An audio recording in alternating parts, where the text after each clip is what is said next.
Bienvenue. Donc pour une première table ronde, place aux solutions, puisque on l'a déjà entendu dans les discours et les échanges de cette première table ronde, les acteurs des territoires sont évidemment déjà en mouvement pour se mobiliser en faveur des habitants des quartiers. Et pourtant, les données chiffrées sont là. Il reste aussi encore des efforts à faire pour atteindre les objectifs communs. Donc ce que l'on vous propose dans les 3 petites tables rondes qui vont suivre, et celle-ci ouvre le bal, c'est de proposer des exemples, des solutions qui existent déjà à l'œuvre, éprouvées. Si ça peut vous inspirer dans vos pratiques locales, c'est en tout cas l'intention, mais bien sûr, vous êtes aussi déjà acteur. On essaiera de garder 3 minutes d'échange avec la salle pour que vous aussi vous fassiez part de votre solution, sauf si on me fait les gros yeux à côté, que ce n'est pas possible. Donc, Gaëlle Lizère, donc avec moi, responsable. Bon, présentez-vous, je vous en prie. Donc Gaëlle Lizère, responsable de secteur au sein de la mission Proche Orientation, donc de la région Hauts-de-France. Bon, je vous en prie. On va commencer. Gaëlle Cornig, je suis chargée de projet à la mission locale de Clermont, en charge du Proche Info Formation de Clermont. Et Annabelle Bolliard-Hubert, consultante égalité femmes-hommes et directrice du CORIF, qui est un organisme de formation pour l'égalité professionnelle des femmes et des hommes et la mixité des métiers.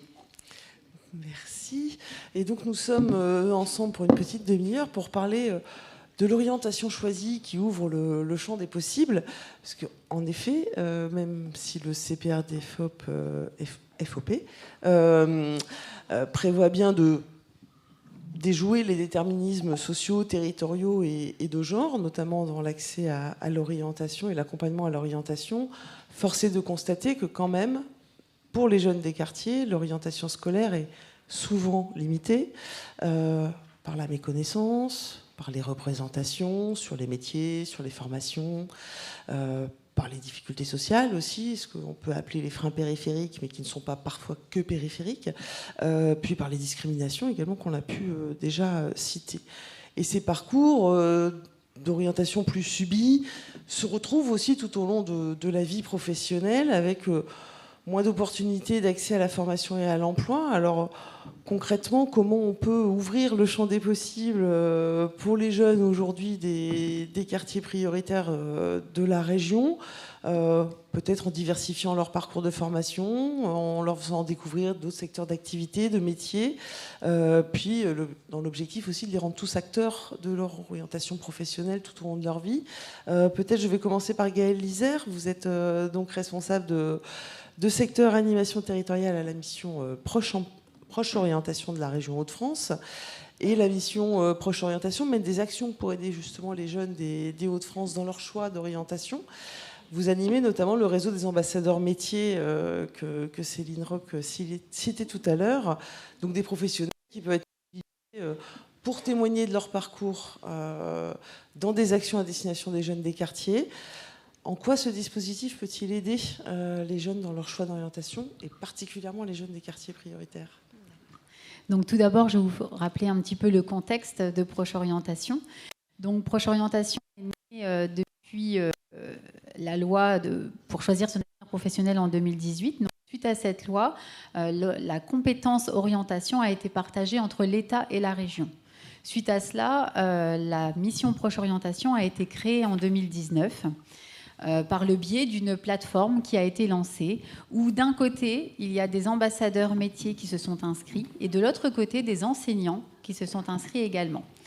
Donc des ambassadeurs métiers, c'est quoi ? Ce sont des professionnels en activité ou à la retraite, mais aussi des professionnels qui peuvent parler de leur métier, de formation, mais aussi d'un petit parcours qui peut être de ce fait un ambassadeur étudiant ou apprenti qui pourrait parler de sa petite expérience, parce que parfois un conseil d'un apprenti suffit pour donner des idées à un jeune. Donc d'un côté, vous avez des ambassadeurs qui sont au nombre de 2041 aujourd'hui, donc des ambassadeurs bénévoles, volontaires, qui se sont inscrits sur notre plateforme. Et de l'autre côté, vous avez les enseignants des lycées, des collèges, qui ont accès à cette liste d'ambassadeurs pour les faire venir en classe pour expliquer les métiers. Donc l'objectif, c'est quoi? C'est de donner des idées, donner un réseau aux jeunes qui n'en ont pas. Donc justement, là, on rentre vraiment dans le cadre des QPV.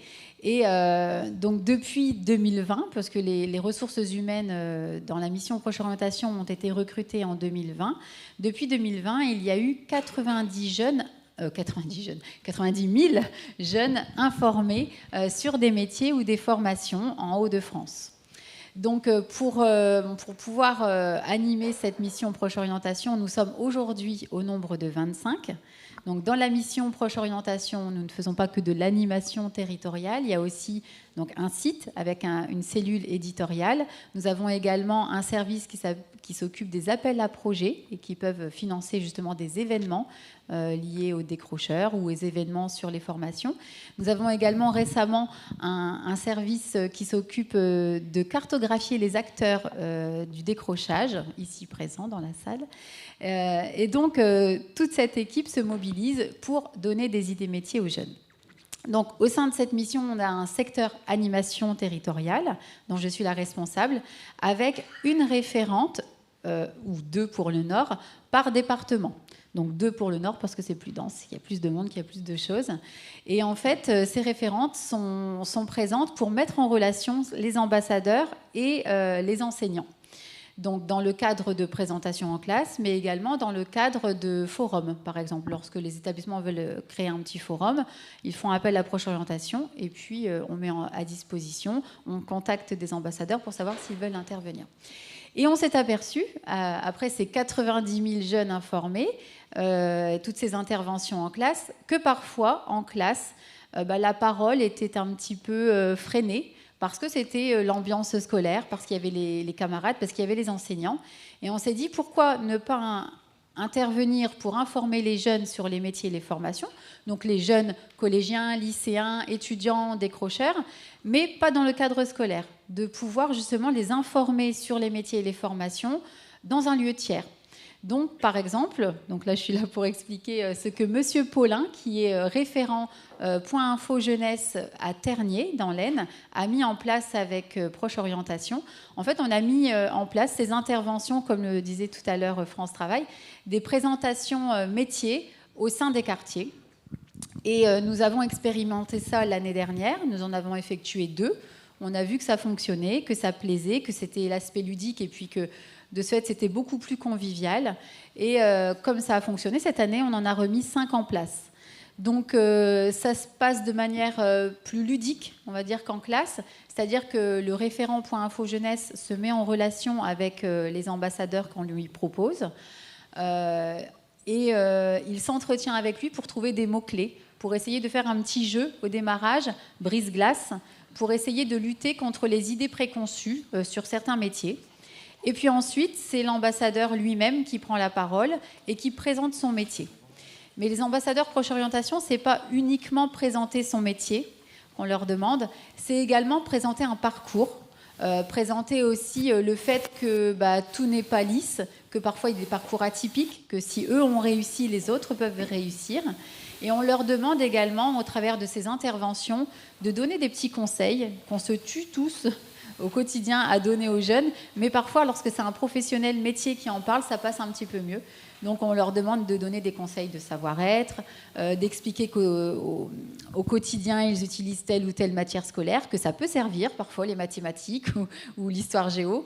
Donc, voilà, on utilise un petit peu ces ambassadeurs pour justement faire passer des messages et dire que si eux ont réussi, les jeunes en face peuvent réussir également. Donc voilà ce qui s'est passé donc dans l'Aisne et que l'on souhaiterait justement développer dans tous les Hauts-de-France au sein des quartiers parce qu'on s'aperçoit en fait que ça peut toucher. Et donc après ces 90 000 interventions que nous avons effectuées, pas uniquement bien sûr dans les QPV, on s'aperçoit aussi que les jeunes veulent aller un petit peu plus loin.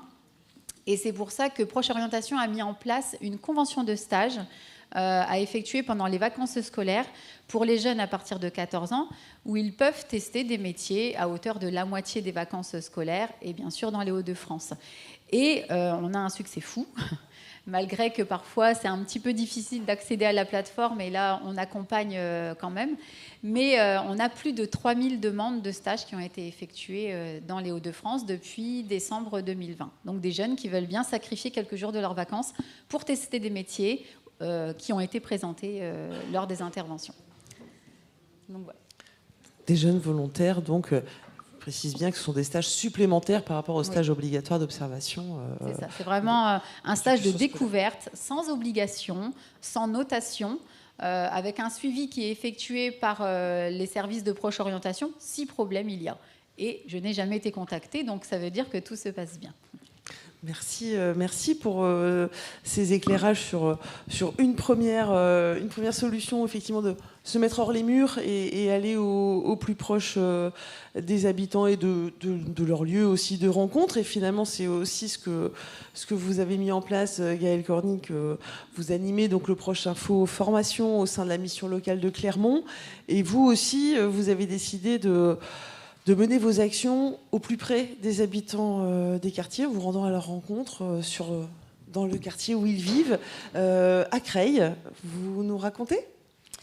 Oui, alors pour replacer aussi le contexte, le Proche Info Formation de Clermont est porté par une mission locale, mais il intervient sur un périmètre beaucoup plus large, puisque le Proche Info Formation s'adresse à tout public, donc demandeurs d'emploi, salariés, entreprises, et sur un territoire très large également, puisque nous couvrons le bassin d'emploi Roissy-Sud-Picardie, et en particulier le territoire du bassin créois, également le bassin de Compiègne-Noyon, avec une forte attente, une grosse attention portée au canal Seine-Nord, puisque c'est un des grands chantiers de la région.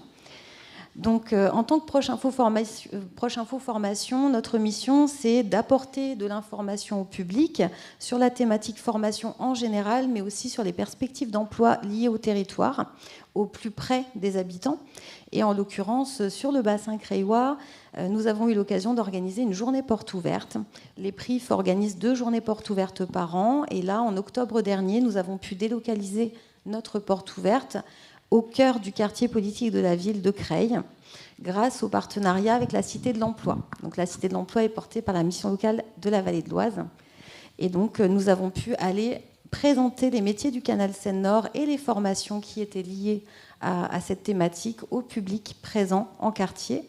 Donc nous avons eu la chance de pouvoir associer tous les ambassadeurs du canal Seine-Nord. Donc les ambassadeurs du canal Seine-Nord, ce sont Canal Emploi avec France Travail, Canal Solidaire avec le département, Canal Formation avec la région, et également plein d'autres partenaires tels que le Corif, qui sont associés à la démarche Grand Canal. Donc cette journée a été un peu double. C'était à la fois une action à forte visibilité du canal Seine-Nord, donc c'était inscrit dans la feuille de route des ambassadeurs, et en même temps une journée porte ouverte pour faire découvrir les métiers et le rôle d'un Proche Info Formation. Une autre thématique était également à l'ordre du jour, qui était l'emploi à domicile, parce que nous portons également un espace France Emploi Domicile. En tant que Proche Info Formation, nous sommes les seuls dans l'Oise à porter cette information.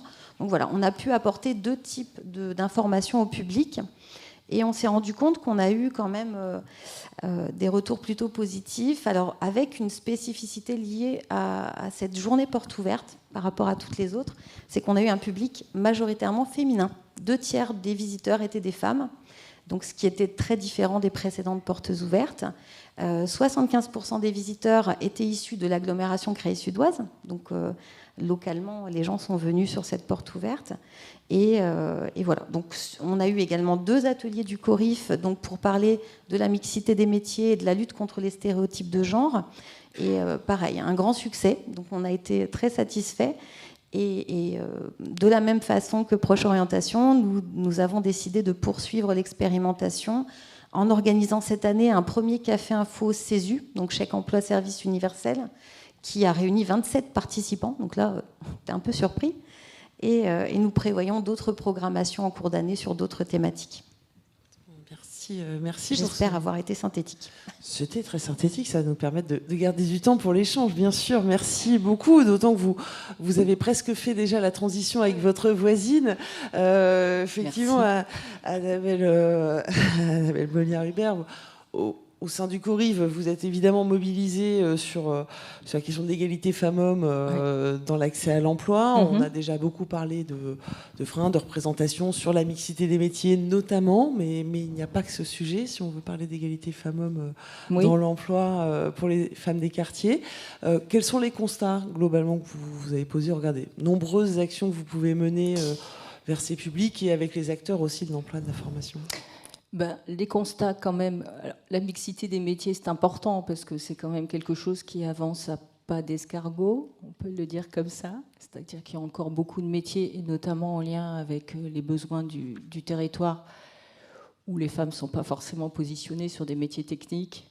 Voilà, le canal Seine-Nord, on en parlait, l'industrie, où il y a encore quand même plutôt 80% des hommes qui sont ouvriers. Donc là, la mixité, effectivement, en fait, fait que ça ferme les portes à beaucoup d'emplois pour les femmes sur les QPV. Sur les QPV, effectivement, la problématique, puisque nous, on accompagne des femmes, des collectifs de femmes sur les territoires, c'est effectivement tout ce qui est la levée des freins dont on parlait tout à l'heure, qui est très prégnant chez les femmes. Parce que je pense que je ne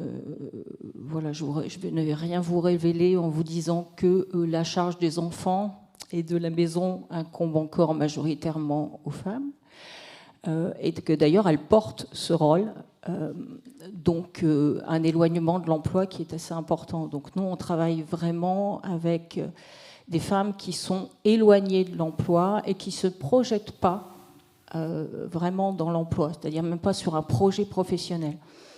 Et effectivement, on fait cet accompagnement avec elles.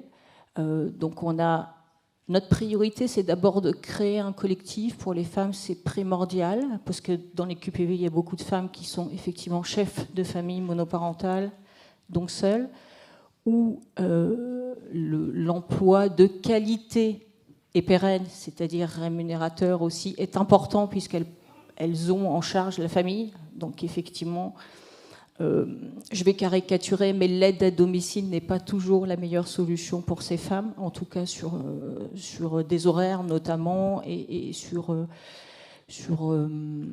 en termes de rémunération pour la famille.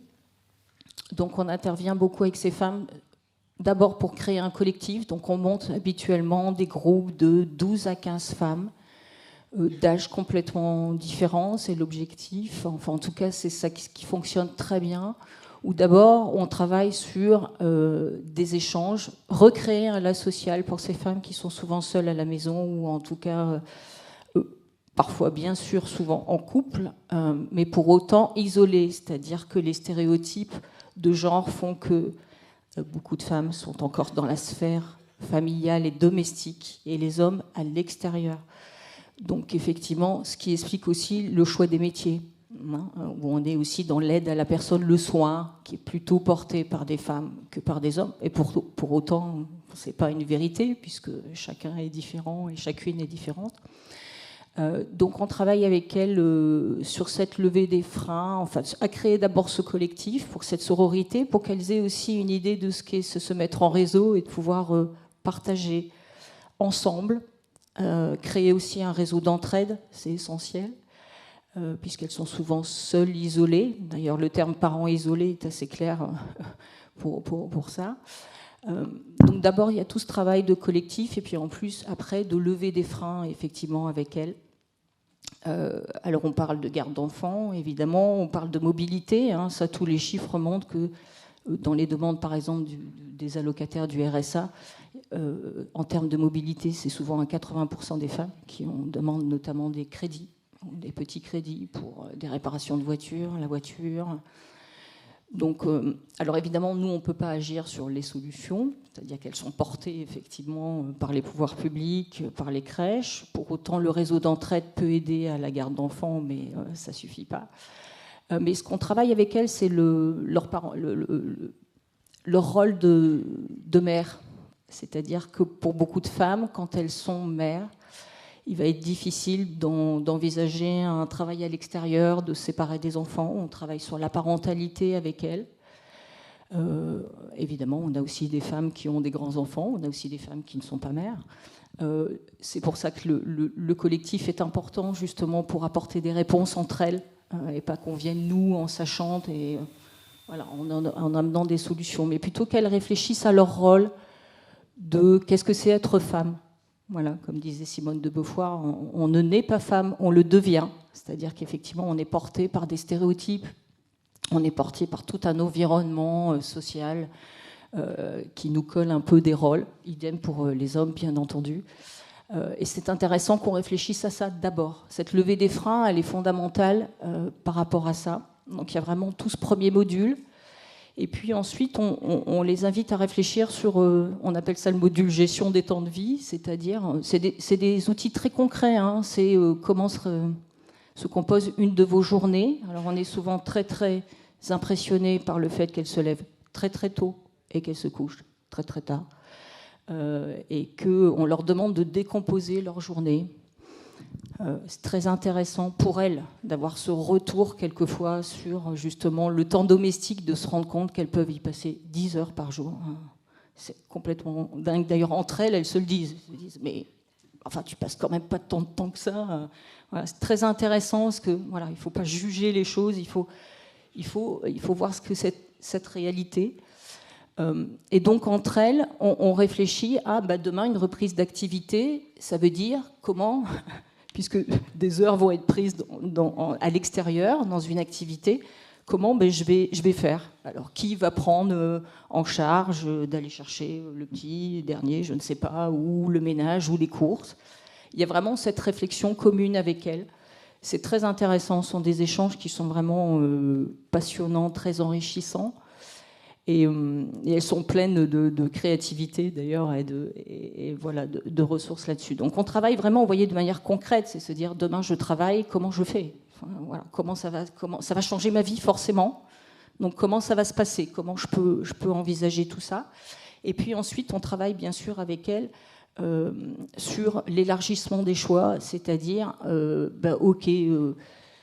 on est quand même nous très frappés par le fait que des femmes qui sont souvent mamans de grands-enfants. En tout cas, quand on arrive entre 45 et 50 ans, on appelle ça déjà des seniors, hein, c'est terrible, de voir que majoritairement, elles préfèrent travailler à l'extérieur, justement, et non pas dans des sphères intérieures. Donc, la garde d'enfants, enfin, toute l'aide à domicile, oui, il y a de l'extérieur, mais c'est pas forcément vers ça. Elles ont envie, elles ont appris à se débrouiller à la maison, elles savent faire énormément de choses. Donc nous, le but, c'est aussi de travailler avec elles ces compétences, ces savoir-faire, et d'élargir ces choix, vraiment. Alors on a des tas d'outils pour ça, et vraiment d'élargir leurs choix et de repenser leurs projets professionnels, puisque majoritairement, c'est souvent quand même ou de l'aide à domicile ou du nettoyage de bureaux, de locaux. Voilà. Enfin, forcément, c'est stéréotypé. Hein. Elles vont aller presque d'office un peu sur ces métiers-là. Nous, on ne juge pas ça. Mais simplement, on les invite à réfléchir. Et puis, on met aussi en face une réalité du terrain. C'est sur le territoire. Qu'est-ce qu'on cherche comme emploi? Quels sont les salaires? Être ouvrière demain, être conductrice de ligne, c'est quel salaire? Alors, OK, c'est un travail posté. On explique ça. Que ça peut être aussi quelquefois avantageux, justement, quand on doit concilier des choses. Enfin, en tout cas, tout est possible. Donc, on ouvre vraiment ces champs. C'est vraiment intéressant. Et pour qu'elles concrétisent, on les fait visiter. On part dans des journées de visites d'organismes de formation. Donc, ça peut être l'AFPA, le Greta, enfin, ça peut être des tas d'organismes de formation où on les fait expérimenter des plateaux techniques. Dans les métiers, par exemple, du canal Seine-Nord-Europe, effectivement, ça s'est fait aussi. Et voilà, on les invite vraiment à expérimenter le soudage, la chaudronnerie, enfin, voilà, le pilote de ligne automatisé. Voilà, qu'est-ce que c'est? Comment c'est? Est-ce que c'est possible pour moi? Et pareil, on leur fait rencontrer des entreprises aussi, pour qu'il puisse y avoir effectivement un projet professionnel qui se dessine. Donc ça, c'est un parcours d'une quinzaine d'ateliers voilà, qu'on mène en continu, on va dire, sur 2-3 mois. Et puis ensuite, on fait un bilan. Et l'idée, c'est effectivement de les amener vers des dispositifs de droit commun, qu'elles aient un projet professionnel. Alors, C'est un public éloigné de l'emploi, donc souvent c'est pas forcément immédiat à la sortie de ces collectifs, de ces accompagnements. Pour autant, à 6 mois, puisqu'on fait des enquêtes, enfin en tout cas on évalue, et à 6 mois, effectivement, il y a entre le tiers et 50%, ça dépend des territoires, qui sont positionnés sur de la formation et sur un projet professionnel.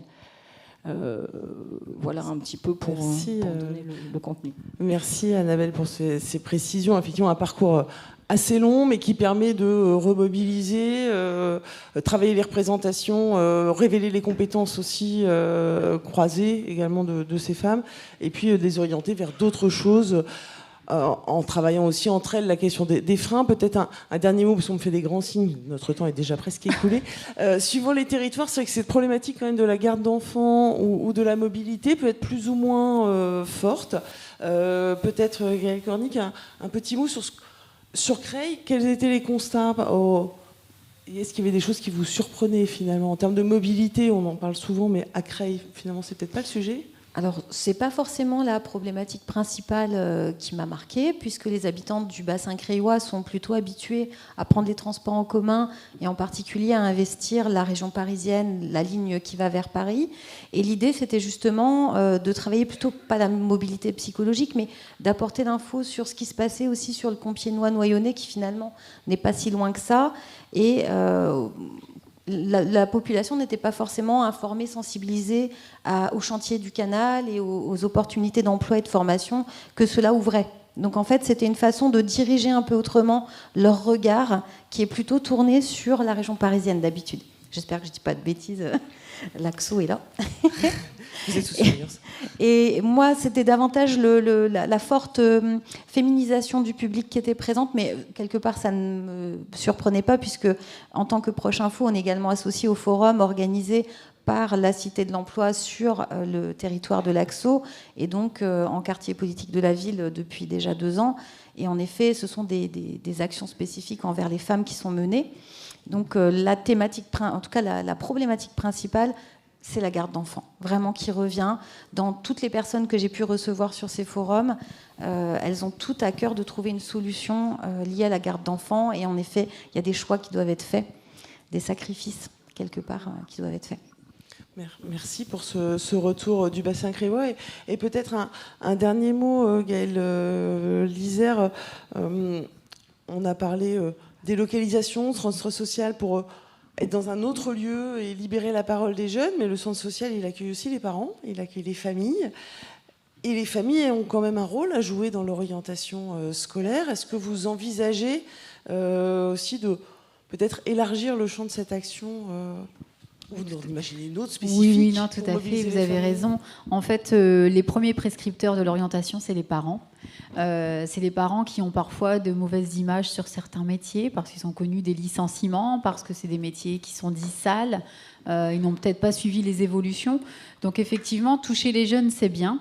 Mais si lorsqu'il rentre à la maison, le parent lui dit non, c'est pas possible, c'est trop loin, c'est trop cher, il n'y a pas de boulot, etc. Va plutôt travailler dans un bureau, ou va travailler à proximité, ou va dans le lycée d'à côté, le lycée de secteur, parce que ce sera moins compliqué. Là, c'est vraiment dommage. Donc on envisage, et ça s'est déjà fait, on a déjà testé dans le Pas-de-Calais, des interventions à destination des parents. Et alors bien sûr on ne peut pas toucher tous les parents non plus, parce que les parents présents, ce sont aussi les parents qui se soucient un petit peu de l'orientation de leurs enfants. Donc on a du mal à toucher les parents invisibles, mais en tous les cas on en a touché quand même, on a vu que ça fonctionnait. Donc effectivement nos interventions, elles peuvent être à destination des jeunes, mais également de leurs parents, séparément ou ensemble. Ça peut être intéressant, les deux peuvent être intéressants. Donc si dans la salle il y a des acteurs de centres sociaux, de points info jeunesse, n'hésitez pas à rentrer en contact avec Proche Orientation, nos référentes, qui seront là pour vous conseiller, vous mettre en relation avec des ambassadeurs que l'on aura définis ensemble. On fait attention aussi aux ambassadeurs que l'on met en face. Ce sont souvent des ambassadeurs qui ont des messages à faire passer, justement liés à la mobilité. C'est-à-dire qu'un jeune, cet ambassadeur a bougé et c'est pas si difficile, etc. Donc il y a vraiment un travail à faire avec les référentes qui connaissent bien leurs ambassadeurs. Donc, dans vos pochettes, si vous avez eu des pochettes, vous avez peut-être une petite carte avec un QR code qui vous mène au site Proche Orientation et sur lequel vous aurez les coordonnées des référentes.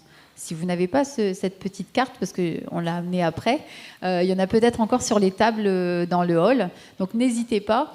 Juste une petite information pour le département de la Somme. La référente actuelle n'est plus en activité, donc nous sommes en cours de recrutement. Donc ce département est un petit peu en petite pause, mais s'il y a urgence, s'il y a des choses à faire, moi je suis là en tant que responsable de secteur et je peux... pas tout mettre en place comme si c'était une référente, c'est impossible, mais en tous les cas, je peux vous conseiller, je peux m'entretenir avec vous. Et on a la fin de journée pour en discuter Tout aussi. à fait. Alors je vois qu'il y a une question à la salle, est-ce que j'ai le droit ? Oui, j'ai le droit. Oui, bonjour. Alors, ce n'est pas une question, c'est un ajout, notamment pour Proche Info Formation. Tout à l'heure, Gaël a précisé qu'ils interviennent en direction des entreprises. Et il faut dire pourquoi. D'abord parce qu'on est parti d'un constat que souvent les entreprises disent il n'y a pas d'offre de formation sur mon territoire, il n'y a rien. Et on s'est dit qu'il fallait absolument qu'on aille au-devant des entreprises pour leur présenter l'offre de formation, parce qu'on vise aussi l'insertion des sortants de formation du programme régional de formation pour, évidemment, l'accès à l'emploi. Donc, les PRIF, dans le nouveau cadre d'intervention que nous avons fait acter par l'exécutif, doit effectivement intervenir en direction des actifs, demandeurs d'emploi et salariés. Bien évidemment, ne pas se substituer à l'opérateur qui est en charge, je dirais, de la mission de conseiller en évolution professionnelle des salariés, mais ils doivent travailler en lien avec, excusez-moi, j'oublie le nom, mais c'est Avenir Actif, quelque chose comme ça, mais je préciserai. Et pour les entreprises, un axe fort pour le nouveau cadre d'intervention, parce qu'on veut vraiment que l'entreprise intervienne dans les locaux du PRIF pour présenter, et tout à l'heure, Marianne a évoqué le verbe « attirer », et justement, l'intervention des chefs d'entreprise dans les locaux du PRIF, c'est aussi pour présenter les métiers, les conditions d'accès, les compétences, etc. Voilà, c'était une précision. Merci pour cette précision, bien entendu. Bien écoutez, est-ce qu'il y a d'autres souhaits de prise de parole dans la salle ? Témoignage ? Non ? Si, un dernier témoignage, et puis... Merci beaucoup. Je voulais juste rajouter un dispositif qui existe. Ce sont les cordées de la réussite. C'est un dossier partagé rectorat et préfecture. Donc ça permet un accompagnement à l'orientation des élèves de la 4e à la terminale. Et l'un des publics prioritaires sont les élèves en QPV. Et il y a d'ailleurs un financement de la préfecture pour ces élèves-là. Voilà, c'était juste une petite précision, c'est important. Tout à fait, et qui permet effectivement de faire le lien entre des établissements scolaires et les établissements d'enseignement supérieur notamment. Alors évidemment, vous l'avez compris, l'ambition de la table ronde, c'était pas d'être exhaustif, mais on pourra sans doute y revenir dans la suite du parcours. Alors, beaucoup de mains levées. Merci, je voulais juste aborder un point essentiel. Vous parliez tout à l'heure de l'éloignement et des problèmes de mobilité. Il existe aujourd'hui le dispositif Connaissance Hauts-de-France qui permet de rendre accessibles des tiers-lieux, et notamment les centres sociaux, pour de la formation à distance. Voilà. Un moyen, effectivement, d'accéder à la formation. Merci de cette précision.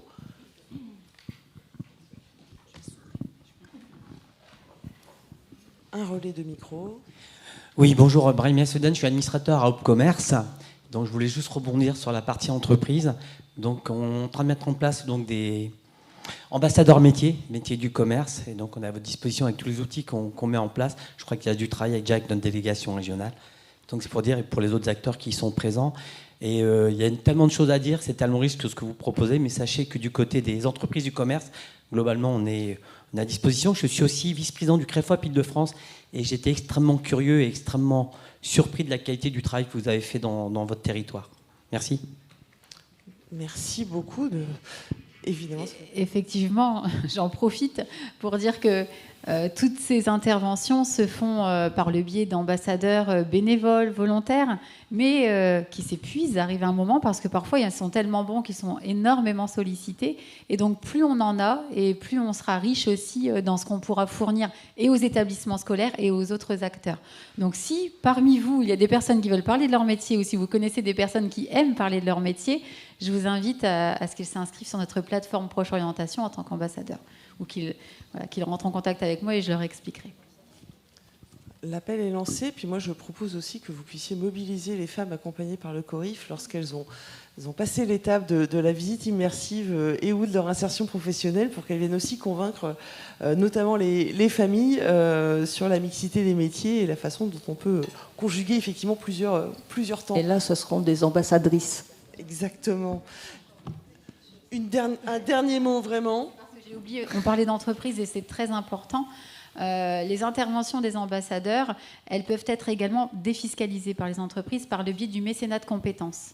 Donc ça, on sait qu'ils le font de manière volontaire, bénévole, mais quand il y a un petit plus en termes de défiscalisation, donc une entreprise qui souhaiterait justement travailler sur l'attractivité de leur métier peut mettre à disposition des ambassadeurs métiers et peut être défiscalisée à hauteur de 60% du coût employeur de l'intervention de leurs salariés. Donc ça, c'est quand même très important à dire. Un moyen supplémentaire de mobilisation. Bien, écoutez, merci beaucoup, mesdames, pour ces témoignages.